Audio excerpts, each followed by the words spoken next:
Bom dia, boa tarde, boa noite a todos e todas, dependendo da hora que você estiver assistindo esse vídeo. Meu nome é Luca.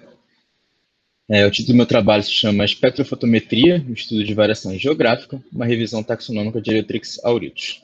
Eu fui orientado pelo professor Marcos André Raposo e pelo Cleidson Pinto de Assis Bezerra. Tá? Esse trabalho foi feito no, no setor de ornitologia, no Museu Nacional. E é isso. Então, para começar, a família Troquilidae é a terceira mais diversa de todas as aves, aí, compassando cerca de 349 espécies levantadas pelo último Handbook. São aves nectarívoras em geral e apresentam predações pontuais de insetos como fonte de proteínas e, durante toda a sua trajetória aí, investigada por cientistas, foram sempre notadamente conhecidas pela sua plumagem iridescente. Da espécie do meu trabalho, a Eleuthrix auritus, ela é uma espécie neotropical, politípica, né? Ou seja, possui 3 subespécies aí reconhecidas, possui uma distribuição disjunta com ocorrência restrita à Mata Atlântica e Amazônia, e é uma espécie notadamente pouco estudada em relação à sua biologia, principalmente na sua vocalização, nos seus padrões, né? Nos diferentes tipos de vocalizações que essa ave tem. Ela atualmente está inserida dentro de um clado de beija-flores conhecidos como mangles, ou subfamília Polytimina, né? Existe também a classificação a nível de tribo dessa filogenia, em 2014. E foi revista, né, pela última vez pelo autor Zimmer em 1953. Tá? O histórico nomenclatural que essa espécie possui, tá, vem de muito tempo, né? Então, Gmelin, no sistema Nature, em 1789, descreveu a espécie Trochilus auritus, tá? Enquanto Lesson, em 1829, não concordou com essa classificação de gênero e descreveu Ornismia aurita, né? Lembrando que Ornismia e Trochilus, é melhor, Ornismia e Trochilus são os gêneros do qual todos os beija-flores foram inseridos na época, tá?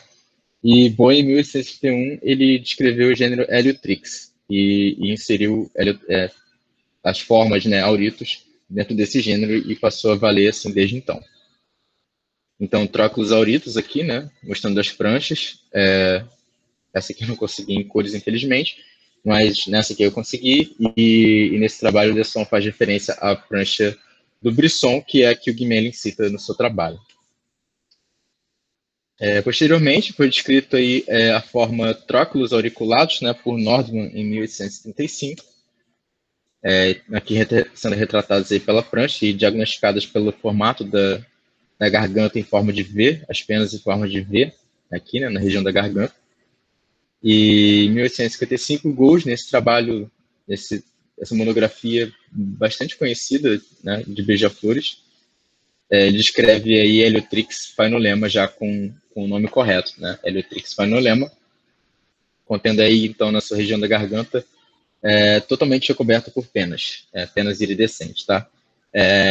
Inicialmente foi considerada como um polimorfismo de Eleuthrix auriculatus, mas o ornitólogo americano Helmair, ele examina uma ampla série, né, dessa forma e conclui que ela deveria ser uma subespécie de Eleuthrix auriculatus. Então, fica sendo tratado a partir daí como Eleuthrix auriculatus phainolema, né, essa estrutura de subespécie.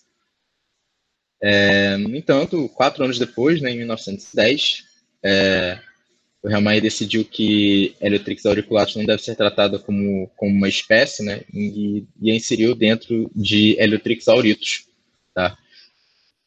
E já em 1918, né, que é o trabalho que a gente está referenciando, ele finalmente, a gente consegue enxergar aqui Eleuthrix aurita phainolema, né?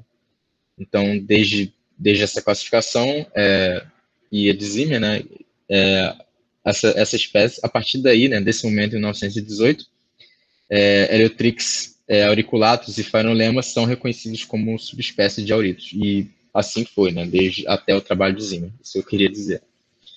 E então, tendo visto essa trajetória, o objetivo do meu trabalho vai ser avaliar as diferenças entre as formas, né, utilizando técnicas quantitativas de análise, com o fim de revisar a taxonomia de Eleuthrix auritus, sob o conceito filogenético de espécie, de Norman Platnick, de 1984. Então, daqui para ver a forma da garganta, né? Das penas ao redor da garganta, o que é o caractere diagnóstico aqui fornecido pelos autores. Bem, para a metodologia do meu trabalho, eu utilizei um espectrofotômetro, né? Então, eu realizei essa espectrofotometria diretamente na plumagem em algumas regiões de interesse, seguindo a topografia de SIC. Também realizei medidas morfométricas aí, né, no comprimento da asa, total do bico, como exposto, né, que é a medição a partir da narina, e a retriz utilizando um paquímetro eletrônico. No caso, a primeira retriz, né, importante mencionar. Eu consegui mostrar 30 peles de indivíduos machos, né, as fêmeas, como elas eram muito poucas, eu decidi não incluí-las na análise, levantando aí, claro, que esse trabalho foi prejudicado pela pandemia, senão teriam sido aí muito mais bichos, né? Seria possível visitar outras coleções, mas eu fiz o trabalho mesmo assim com os indivíduos que eu obtive. Então aqui está um exemplo de como funciona o espectrofotômetro, né? A luz entra no dispositivo, é refratada e difratada em um detector de fótons, né? Abrindo aí todo o espectro luminoso que a gente reflete, e ele contabiliza aí a frequência dos fótons que são detectados e qual frequência, eu digo o número de vezes que eles são contados, né? E o seu comprimento de onda respectivo, né? Então, aqui estão as regiões que eu analisei, essa fotografia, e aqui é um exemplo de como é feita essa análise, tá? A ponta da sonda do aparelho deve ser recoberta por uma capa escura, né, que impede que a luz ambiente atrapalhe as análises. Para as análises estatísticas, eu usei o SpectraSuite, né, para fazer as análises espectrofotométricas, na verdade, né, e a RStudio para as análises estatísticas. O pacote Pavo, né, que eu utilizei no RStudio, ele pega os dados espectrais aí crus, né, e transforma ele em variáveis que a gente possa realizar análises estatísticas, né? Essas são as variáveis com brilho, saturação e matiz. Eu utilizei também o QGIS para a elaboração de mapas e uma análise cartográfica, e também é importante mencionar que 3 tipos de dados foram sendo tratados, né, nesse trabalho. Então, eu realizei essas análises estatísticas aqui para dados espectrais, dados morfométricos, e esses dados em conjunto, concatenados, né? Então, as análises que eu utilizei, eu usei de referência a de motora, que trabalhou com variação geográfica, utilizando, né, essa quantificação de cor, que é possibilitada pelo espectrofotômetro. Então, ela usou primeiro um PCA e, em seguida, realiza uma análise discriminante com os eixos desse PCA, tá? E, por fim, para que essas análises possam adquirir um valor geográfico, eu utilizei uma interpolação espacial.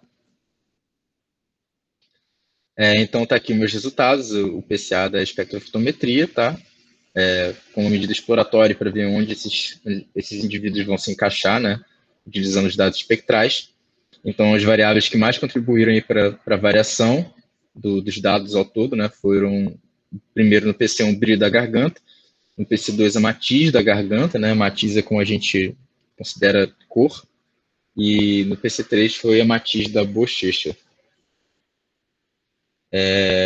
Então, aqui o PCA da morfometria, as variáveis que mais contribuíram aqui no PC1 foi o bico, no PC2 foi o comprimento da asa, no PC3 o comprimento da retriz. E agora, mostrando os dados unificados, né, novamente foram as variáveis, os dados espectrais aí que contribuíram mais para a variância dos dados ao todo, né? E aqui já partindo já para análise discriminante, com o objetivo de testar, né, a classificação do Helmaí e do Zimmer, né, eu inseri os dados do PCA nesse teste e obtive uma precisão de discriminação, né, que concorde com a classificação desses autores, né, de 96%, sendo aqui somente um indivíduo classificado erroneamente pelo modelo. Na morfometria foi um pouco menos preciso também, né, com a precisão de 83%. Mas utilizando os 2 tipos de dados, né, os dados espectrofotométricos e os dados espectrais, eu obtive uma precisão de 100%, né? Então, a gente pode ver que eles estão totalmente separados aqui. E agora, partindo para essa análise espacial, né, aqui retratando o Rio Amazonas, né, e as 3 subespécies que eu estudei, que existem, né, não existem outras subespécies, não quis deixar isso implícito, mas é importante observar, né, a diferença, né, o salto que existe de valores para a subespécie que está ao sul do Rio Amazonas para as espécies que estão ao norte do Amazonas, né. Então, aqui já utilizei os valores obtidos na análise discriminante, né, na discriminação linear, né. Eu chamo de LD aqui, que se chama Linear Discriminant, mas é análise discriminante de qualquer jeito. Então, utilizando aqui os dados concatenados, né, o que faz sentido, né, consegue representar muito bem a separação que o modelo obteve, né. E aqui eu decidi demonstrar uma interpolação espacial sem o viés dessas análises, né, utilizando somente o fenótipo. Então, fenótipo que eu considero utilizando os dados morfométricos espectrais, tá? Então, novamente, mostrando os dados possuem são mais heterogêneos, né, ao cruzar o Amazonas, enquanto isso não ocorre daqui para baixo, que faz sentido, né, observando a morfologia que a gente observa na garganta desses bichos, a cobertura das penas na garganta, né?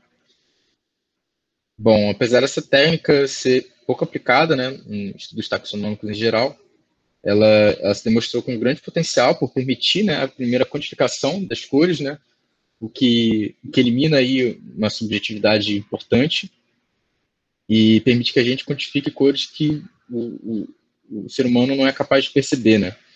Isso porque as visões apresentam 4 tipos de cones, né? Portanto, tetracromáticas, né? Então, elas conseguem enxergar o vermelho, o verde e o azul, mais o ultravioleta, né? Então, enquanto a gente não consegue perceber o ultravioleta, isso fica claro, né? Esse tipo de mecanismo que as aves têm para sua visão, quando alguns autores relataram que, em toda a sua amostragem, 90% dessas aves que ele mostrou, ao serem inseridos numa câmara escura, né, do qual você consegue enxergar a reflexão de luz UV nas penas, que 90% dessas aves elas são dicromáticas, né, ao invés de monocromáticas. Então, e aqui é uma representação do trabalho que eu citei dessa autora, que ela utilizou os dados espectrais em uma função discriminante, conseguindo separar aí um complexo de espécies muito maior do que eu usei, tá? Então, considerando, né, os resultados que eu obtive aqui e a problemática história taxonômica que essa espécie apresentou, eu diria que dentro das análises, né, e do pouco das amostras que eu tive, mas com os resultados que foram importantes, né, essa espécie merece ser estudada com mais cautela e com mais detalhe, né? Então, com isso eu concluo, gente. Muito obrigado.